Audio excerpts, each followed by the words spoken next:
డబ్బు, అనారోగ్యం, ఉద్యోగం, వ్యాపారం, అప్పులతో బాధపడుతున్నారా? మీకోసమే లాంచ్ యువర్ ఫ్యూచర్ ప్రోగ్రామ్.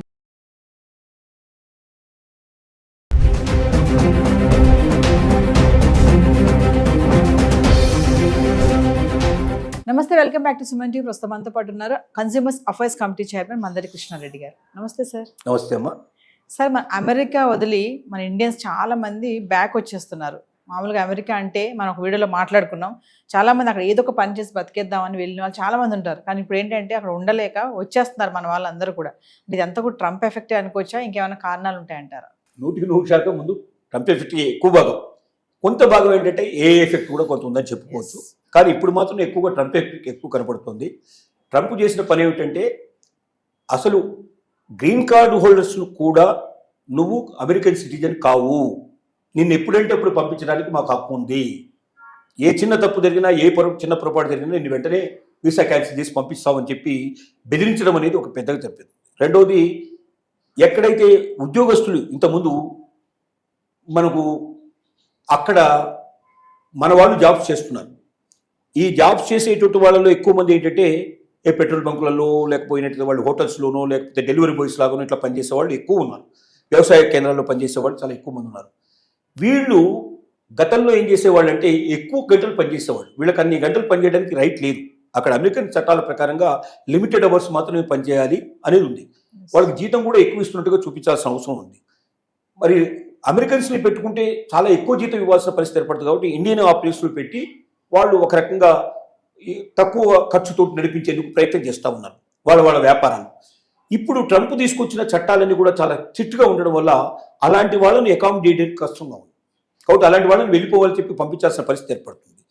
చాలామందిని వీసాలు ఎక్స్టెండ్ చేసుకుంటూ అక్కడ ఉన్న వాళ్ళు చాలామంది ఉన్నారు. అంటే వీసా లేదు వాళ్ళకి, వాస్తవంగా 6 నెలలకు గడువుకి వెళ్ళారు, కానీ అక్కడ స్థిరపడిపోయారు. అంటే వాళ్ళందరూ కూడా ఒక రకంగా ఇల్లీగల్ ఇమిగ్రేట్స్ కింద లెక్క వాళ్ళు.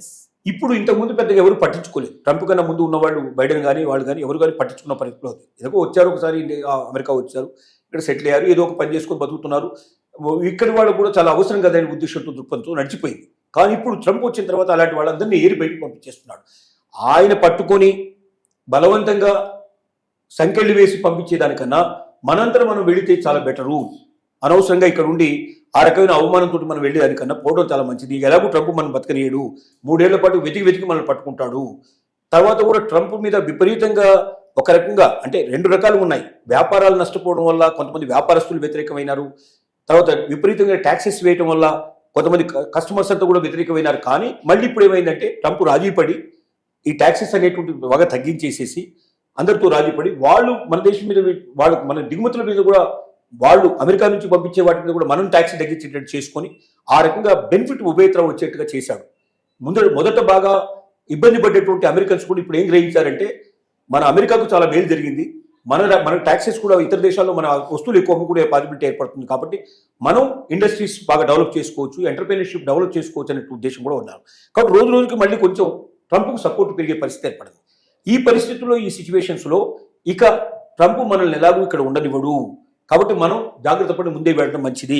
ఎలాగో ఉద్యోగం చేసుకోలేకపోతున్నాం, ఉపాధి చేసుకోకపోతున్నాం, కోల్పోతున్నాం మనం అనేటువంటి ఉద్దేశంతో ఎవరైతే ఇల్లీగల్ ఇమిగ్రేట్స్ ఉన్నారో వాళ్ళందరూ వెంటనే వెనక్కి వచ్చే ప్రయత్నాలు చేస్తున్నారు. ఈవెన్ ఏ ఎఫెక్ట్ కూడా ఉండడం వల్ల ట్రంప్ కాకుండా ఆర్టిఫిషియల్ ఇంటెలిజెన్స్ కూడా కొంత పని చేస్తుంది. ఎందుకంటే ఇప్పుడు మనం చూస్తున్నాం అక్కడ మనిషి చేసే పనిని అది చేస్తుంది. ముఖ్యంగా భారతీయులు ఎందుకు కోరుకుంటున్నారంటే భారతీయుల్లో లీడర్షిప్ ఉంది, భారతీయులు ఎగ్జిక్యూటివ్ చేసేటువంటి అవకాశం ఉంది. ఇప్పుడు మనం చూస్తే పెద్ద పెద్ద కంపెనీలందరికీ భారతదేశం నుంచి వెళ్ళిన వాళ్ళు, ముఖ్యంగా సౌత్ ఇండియా నుంచి వెళ్ళిన వాళ్ళు హెడ్స్గా ఉన్నారు. పెద్ద పెద్ద కంపెనీస్కి అందరికీ మనకు మైక్రోసాఫ్ట్ చూసినా లేకపోతే ఇంకోటి చూసినా ప్రతి కంపెనీకి మన వాళ్ళు హెడ్స్గా ఉన్నారు. అంటే ఒక పెద్ద ఆర్గనైజేషన్ నడపగలిగేంత లీడర్షిప్ క్వాలిటీస్ మన దగ్గర ఉన్నాయి.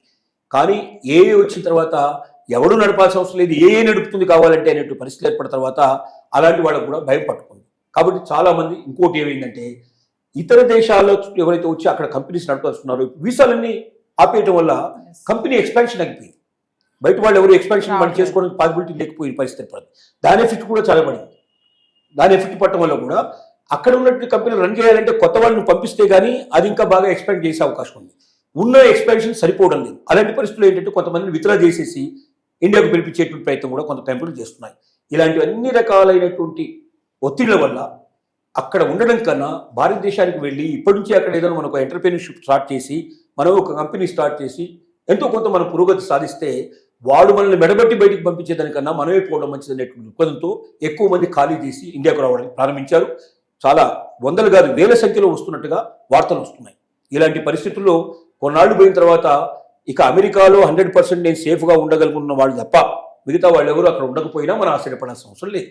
అంటే సార్ ముందు ముందు అమెరికా వెళ్ళాలనే ఆలోచనని విరమించుకోవాలంటారా? ఈ 3 సంవత్సరాల పాటు ట్రంప్ ఉన్నంత కాలం, ట్రంప్ ఉన్నంత వరకు. తర్వాత ట్రంప్ రాకపోతే లేదా ట్రంప్ లాంటి వాడే రాకపోతే మనం ఏదైనా చేయగలుగుతాం. అంటే మళ్ళీ బైడెన్ లాంటి వాడు ఇంకొకరు గతంలో ఉండే ప్రెసిడెంట్ల వాళ్ళు ఎవరైనా వచ్చి కాస్త లిబరల్గా ఉండే పరిస్థితి ఏర్పడితే అప్పుడు ఉండొచ్చు. కానీ ట్రంప్ ఉన్నంత కాలం అది సాధ్యం కాకపోవచ్చు అనేది ఇప్పుడు ఉన్నటువంటి పరిస్థితి. అంటే స్టూడెంట్స్ కూడా అంతేనా సార్? అబ్రాడ్ వెళ్ళి చదువుకోవాలనుకుంటారు కదా, అమెరికా వెళ్ళి చదువుకోవాలి, పై చదువులు అనుకున్న వాళ్ళు కూడా ఈ టైంలో వెళ్ళకపోవడం మంచిది అంటారా? స్టూడెంట్స్కి పరిస్థితి మరీ ఘోరంగా ఉంది. ఎందుకంటే ఒకటి ఇప్పుడు కొన్ని యూనివర్సిటీస్ని మూసేసే పరిస్థితి తీసుకొచ్చాడు. యూనివర్సిటీ గవర్నమెంట్ డబ్బంతా కూడా పూర్తిగా ఆపేశాడు. తర్వాత ఇక్కడి వాళ్ళు ఎవరైనా పార్ట్నర్షిప్లో అక్కడ యూనివర్సిటీలు ఉంటే అలాంటి వాటిని బలవంతంగా వాళ్ళని పార్ట్నర్షిప్ విత్డ్రా చేయించి వాళ్ళని బయటికి పంపించే ప్రయత్నం చేస్తున్నాడు. తర్వాత స్టూడెంట్స్కి వాళ్ళు అక్కడ కొంతకాలం అంటే అయిపోయిన తర్వాత కూడా వాళ్ళు ఉండడానికి ఒక 2-3 ఏళ్ళు ఉండడానికి ఇంతకుముందు అవకాశం ఉండేది. అలా ఉండి వాళ్ళు జాబ్ సెర్చ్ చేసుకోవడానికో లేకపోతే ఇంకా పై చదువులు చదువుకోవడానికో అవకాశం ఉండేది. ఇప్పుడు అది లేదు. నీది అయిపోగానే నీ చదువు అయిపోయిన మరుక్షణం నువ్వు వెంటనే టప్పా కట్టేసుకుని నువ్వు ఇంటికి వెళ్ళిపోమని చెప్పేస్తున్నారు. ఇలాంటి పరిస్థితుల్లో బయట పనిచేయడానికి కూడా స్టూడెంట్ బయటకు వెళ్ళి పనిచేయడానికి వీల్లేదు. ఓన్లీ యూనివర్సిటీ ఆవరణలోనే పనిచేయాలి, బయటకు వెళ్ళి పనిచేయడానికి వీల్లేదు. ఇప్పుడు వాళ్ళు ఇంతకుముందు బయటకు వెళ్ళి పనిచేస్తున్నారు, డెలివరీ బాయ్స్గానో ఏదో పెట్రోల్ బంకులోనో లేకపోతే హోటల్స్లోనో అక్కడ పనిచేస్తున్నారు. ఇప్పుడు ఆ పని చేసే అవకాశం కూడా వాళ్ళకి కోల్పోయారు. అంటే ఇంటి దగ్గర నుంచి తెచ్చుకొని ఇక్కడ తింటే తప్ప బతకలేని పరిస్థితి. చాలామంది ఏంటంటే మనకు ఎంత ఖర్చు కావాలో ఎంత అక్కడికి రావడానికి కావాల్సినటువంటి దాంతో వరకు మనం ఏదో దీంట్లో తీసుకొని బ్యాంకులోనో అదో తీసుకొని మిడిల్ క్లాస్ వాళ్ళంతా అక్కడికి చేరారు. అంటే అక్కడే సంపాదించుకొని మేము బతుకుతాం, అక్కడే చదువుకుంటాం, గొప్పవాళ్ళు అవుతామని ఆశపడ్డారు.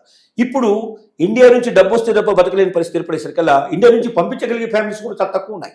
అంటే ఇండియా నుంచి ఎప్పుడైతే పంపించలేకపోతున్నారో అక్కడ ఉండడానికి అవకాశం లేక కొంతమంది వెనక్కి వస్తున్నారు. స్టూడెంట్స్ అలాగే వస్తున్నారు. ఇంకా భవిష్యత్తులో స్టూడెంట్స్ కూడా పెరిగే అవకాశం లేదు. వేరే దేశాలకు వెళ్ళడానికి చాలామంది ప్రయత్నాలు మొదలుపెట్టారు. అమెరికాను వదిలిపెట్టి వేరే వెస్ట్రన్ కంట్రీస్లో ఎక్కడైతే ఈ అవస్థలు లేవో కొన్ని అక్కడ కూడా ఇప్పుడు ఇంగ్లాండ్ కూడా ఇదే పరిస్థితి తీసుకొచ్చింది. వెస్ట్రన్ కంట్రీస్లో చాలా కంట్రీస్లో మా దేశానికి వచ్చేటప్పుడు 1-2 సార్లు ఆలోచించుకొని చేద్దాం అనేటువంటి అంటే ట్రంప్ విధానాలే మిగతా దేశాలు కూడా ఫాలో అయ్యే ప్రయత్నం చేస్తున్నాయి. కాబట్టి అన్నిటికన్నా బెస్ట్ ఏంటంటే మన మాతృదేశం, మన దేశంలోనే మన అవకాశాలు వెతుక్కోవచ్చు. దమ్మున్న వాడికి శక్తి ఉన్న వాడికి ఈ దేశం వదిలిపెట్టాల్సిన అవసరం లేదు. మన శక్తి సామర్థ్యాలు ఇక్కడే చూపించుకొని ఇక్కడే ఎదుగుదాం అనేటువంటి నిర్ణయానికి ఎక్కువ మంది రావడానికి అవకాశాలు పరిస్థితులు ఏర్పడుతున్నాయి. Thank you.